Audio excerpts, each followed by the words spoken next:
The Garmin Instinct E 45mm is marketed as an affordable, rugged outdoor smartwatch. But the real question is it actually worth buying, or should you just get an older Instinct 2 or spend more for the Instinct 3? Now, to be fair, Garmin already has a strong reputation in outdoor and fitness watches, and the Instinct series is known for durability and battery life. What it does well: excellent durability.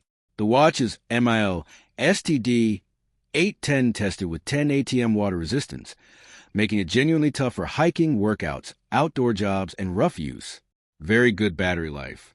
Battery life is still strong compared to most smartwatches, offering up to 16 days in smartwatch mode.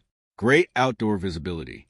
The monochrome MIP display works extremely well outdoors and in sunlight while using far less battery than AMOLED screens. Where it falls short, feels intentionally limited. This is the biggest criticism.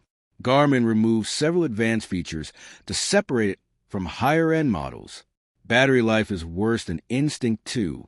Surprisingly, some older Instinct 2 models actually offer longer battery life despite being older watches. Bottom line, the Garmin Instinct E 45mm is not a bad watch at all. It's actually a very solid, rugged GPS smartwatch. The real issue is value. Garmin intentionally limited features to create a lower-cost entry model, which makes comparisons to the older Instinct 2 difficult.